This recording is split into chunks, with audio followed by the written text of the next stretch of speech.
Hey, I'm Chiniquy. This is the Hard Money Minute, sponsored by IMC Money. And today what I want to talk about is the importance of a down payment with respect to your hard money loan. A lot of people think that when they get a hard money loan that they're able just to roll the interest or roll the monthly payments into the loan so that when the house is finally sold and paid off, then the monthly payments just get paid back at that time. While that is possible, it's pretty rare. Most hard money lenders like to get a monthly payment associated with their loans. If the loan amount is going to be over, like, say, $50,000 or over $75,000, you'll almost always have to make a monthly payment. Sometimes on smaller loan amounts, around $50,000 or $60,000, sometimes you can get the hard money lender just to collect a flat fee and tack it on as part of a balloon payment. But most of the time, a monthly payment will be required. So be sure as you're calculating everything that the cost of the money is taken into consideration.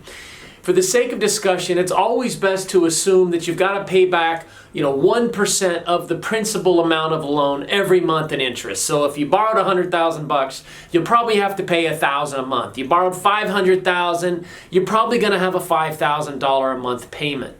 You need to keep that in mind as you're not only calculating what you're doing when you're trying to figure out your numbers on your hard money loan and how you're gonna, how much profit you might potentially make on a property. The other thing you have to make sure of is that you can handle that monthly payment.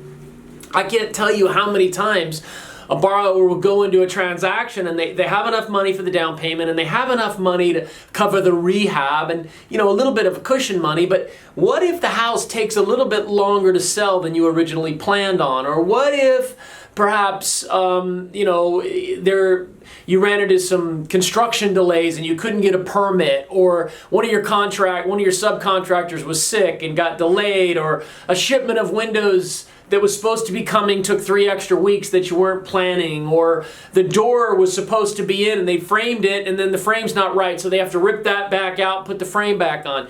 There's so many things that could go wrong, and you know that already, so just be sure that when I say fully capitalized, you've seen me talk about being fully capitalized before, it's critically important that you budget at least 6 months worth of payment. Hopefully you don't have the hard money loan longer than 6 months. I mean, ideally it'd be great if you only had it for 60, 90, or 120 days. But if your flip's carrying on and on and on and you got to make monthly payments, you want to make sure that you have enough to make that payment. So just a simple, quick way to figure out how much the monthly payment's going to be, just take 1% of the loan amount and imagine that you'll be paying that in interest every month. So a $250,000 loan, your payment's going to be $2,500 a month.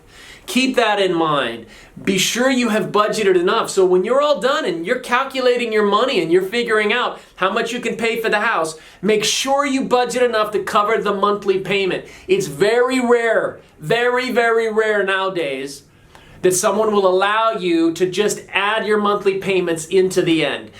Even on deals when we're using gap funds, or when you're we've seen deals where people get 100% financing and then split the profits with an investor or something. You're still probably gonna have a monthly payment made. Don't be shocked when your lender tells you that you have to make a monthly payment. If you go to another hard money lender and they say, yeah, we require 3 months worth of payments minimum, or whatever they're gonna say, more than likely you're gonna have to make a monthly payment. So just budget that in up front, know that it's normal, and know that it's part of the business. If you calculate it up front, you won't have any problems in the long run.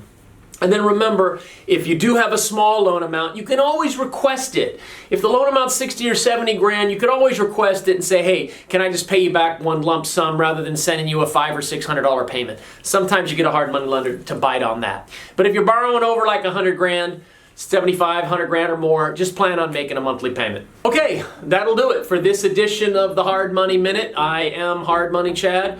You will have to make a monthly payment to your hard money lender, so keep that in mind.